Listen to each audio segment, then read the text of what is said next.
बाँदरलाई मार्नु पाउनुपर्छ भन्ने उहाँले जुन अभिव्यक्ति दिनुभएको छ त्यो एकदमै आपत्तिजनक शब्द हो र यो चाहिँ फिर्ता होइन, यो पुरै काटेर चाहिँ फालिनुपर्छ भनेर भन्न चाहन्छु। मृत्यु भएपछिको अन्तिम संस्कारको लागि थियो। मान्य सदस्य आशिका तामाङ, के नियम आपत्ति, कुन नियमावलीको कुन नियम आपत्ति? 21 को घ।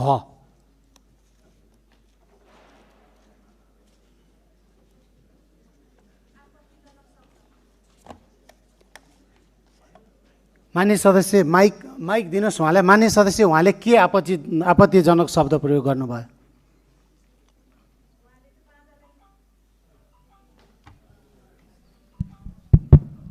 बाँदरलाई मार्नु पाउनुपर्छ भन्ने उहाँले जुन अभिव्यक्ति दिनुभएको छ त्यो एकदमै आपत्तिजनक शब्द हो र यो चाहिँ फिर्ता होइन, यो पुरै काटेर चाहिँ फालिनुपर्छ भनेर भन्न चाहन्छु। बस्नुहोस् मान्य सदस्य, बस्नुहोस्। बस्नुहोस् मान्य सदस्य, बस्नुहोस्। आपत्तिजनक शब्द छ।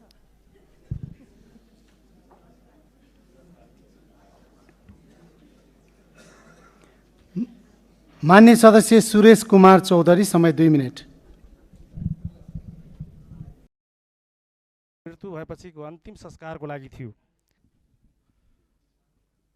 सम्माननीय सभामुख महोदय, जेठ 1 गते बर्दियाको बारबर्दिया नगरपालिका वार्ड नम्बर 3 बबई नदीको तटमा रहेको लट्ठावा मसानघाटको टहरामा डोजर चलाइएको भिडियो सामाजिक सञ्जालमा अहिलेसम्म ट्रोल बन्यो। उक्त मसानघाटमा एकातिर लास जलिरहेको र अर्कोतिर बर्दियाको वन अधिकृतको आदेशले डोजर लगाएर मलामी कुर्ने टहरा भत्काइरहेको दृश्य हेर्दा हृदय विदारक दृश्य थियो। यो मानवीय संवेदनामाथिको प्रहार थियो। सभामुख महोदय, उक्त घाटमा बारबर्दिया र मधुवन नगरपालिकाका सर्वसाधारणहरू मलामी जाने परम्परा सयौं वर्ष पुरानो हो। मलामी गएका स्थानीयहरूलाई घाम र पानीको ओट लाग्ने टहरा बनाइएको छ। तर एकजना वन अधिकारीको सनकका भरमा मसानघाटको टहरामा डोजर चलाउनु स्थानीय बासिन्दाहरूको संवेदनामाथिको प्रहार हो भन्ने मेरो बुझाइ छ। यो कदामी न्यायसङ्गत हुनै सक्दैन। यसरी सनकका भरमा मलामीको टहरा भत्काउने वनका अधिकारीलाई तत्काल कारवाहीको दायरामा ल्याउन सदन मार्फत जोरदार माग गर्दछु। वनका अधिकारीहरूबाट भएको यो उक्त कार्य कुनै पनि हालतमा यो क्षमायोग्य हुने कार्य हुनै सक्दैन। सभामुख महोदय, मानव बस्तीका लागि त्यो टहरा निर्माण गरिएको भए वन अतिक्रमण भएको भन्न सकिन्थ्यो होला, तर त्यो टहरा केवल मानिसको मृत्यु भएपछिको अन्तिम संस्कारको लागि थियो। यस्ता घटना दोहोरिन नदिन सरकारवाला निकायहरूलाई सचेत गराउन माग गर्दछु। सरकारको हवाला दिँदै अतिक्रमण हटाउने नाममा सर्वसाधारणलाई आतंकित बनाउने कार्य तत्काल बन्द होस्। एउटा सरकारी अधिकारीको गलत हरकतको जिम्मा सरकारले लिनु हुँदैन र लिन सक्दैन। फेरि पनि उक्त घटनामा संलग्नहरूलाई तत्काल कारवाहीको लागि माग गर्दछु। धन्यवाद।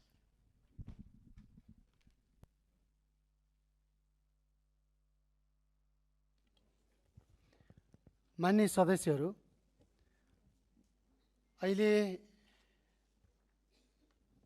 श्रम संस्कृति पार्टीको तर्फबाट मान्य सदस्यहरूले पर्चा लिएर सभामुखको अगाडि प्रदर्शन गर्नुभयो।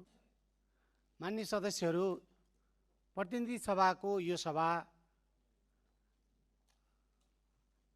साँच्चै नै महत्त्वपूर्ण र कानुन निर्माण गर्ने एउटा महत्त्वपूर्ण थलो हो।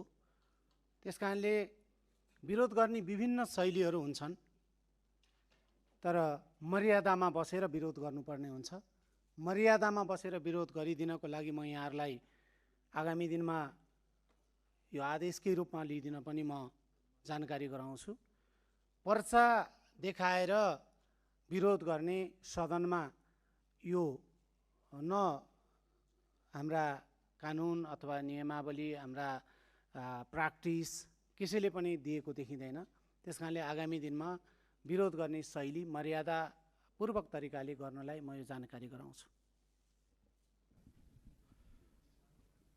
सम्माननीय सभामुख महोदय, जेठ 1 गते बर्दियाको बारबर्दिया नगरपालिका वार्ड नम्बर 3 बबई नदीको तटमा रहेको लट्ठावा मसानघाटको टहरामा डोजर चलाइएको भिडियो सामाजिक सञ्जालमा अहिलेसम्म ट्रोल बन्यो।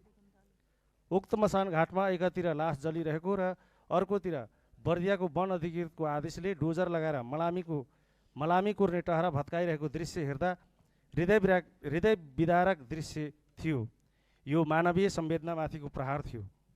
सभामुख महोदय, उक्त घाटमा बाराबर्दिया र मधुवन नगरपालिकाका सर्वसाधारणहरू मलामी जाने परम्परा सयौं वर्ष पुरानो हो। मलामी गएका स्थानीयहरूलाई घाम र पानीको ओट लाग्ने टहरा बनाइएको छ। तर एकजना वन अधिकारीको सनकका भरमा मसान घाटको टहरामा डोजर चलाउनु स्थानीय बासिन्दाहरूको संवेदनामाथिको प्रहार हो भन्ने मेरो बुझाइ छ। यो कदामी न्यायसङ्गत हुनै सक्दैन। यसरी सनकका भरमा मलामीको टहरा भत्काउने वनका अधिकारीलाई तत्काल कारवाहीको दायरामा ल्याउन सदन मार्फत जोरदार माग गर्दछु। वनका अधिकारीहरूबाट भएको यो उक्त कार्य कुनै पनि हालतमा यो क्षमायोग्य हुने कार्य हुनै सक्दैन। सभामुख महोदय, मानव बस्तीका लागि त्यो टहरा निर्माण गरिएको भए वन अतिक्रमण भएको भन्न सकिन्थ्यो होला। तर त्यो टहरा केवल मानिसको मृत्यु भएपछिको अन्तिम संस्कारको लागि थियो। यस्ता घटना दोहोरिन नदिन सरकारवाला निकायहरूलाई सचेत गराउन माग गर्दछु। सरकारको हवाला दिँदै अतिक्रमण हटाउने नाममा सर्वसाधारणलाई आतंकित बनाउने कार्य तत्काल बन्द होस्। एउटा सरकारी अधिकारीको गलत हरकतको जिम्मा सरकारले लिनु हुँदैन र लिन सक्दैन। फेरि पनि उक्त घटनामा संलग्नहरूलाई तत्काल कारवाहीको लागि माग गर्दछु। धन्यवाद।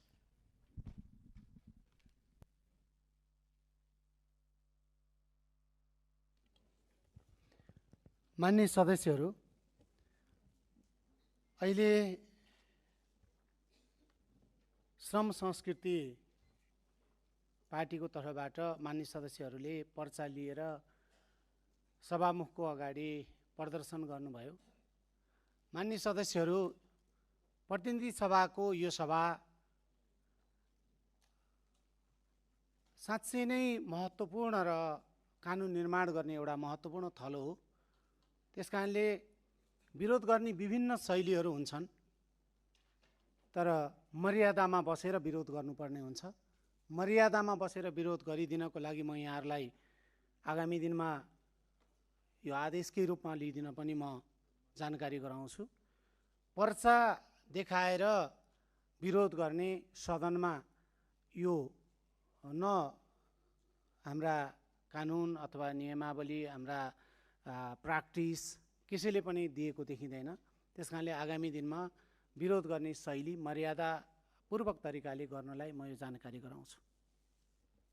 बाँदरलाई मार्नु पाउनुपर्छ भन्ने उहाँले जुन अभिव्यक्ति दिनुभएको छ त्यो एकदमै आपत्तिजनक शब्द हो र यो चाहिँ फिर्ता होइन, यो पुरै काटेर चाहिँ फालिनुपर्छ भनेर भन्न चाहन्छु। मृत्यु भएपछिको अन्तिम संस्कारको लागि थियो। मान्य सदस्य आशिका तामाङ, के नियमापत्ति, कुन नियमावलीको कुन नियमापत्ति? 21 को घ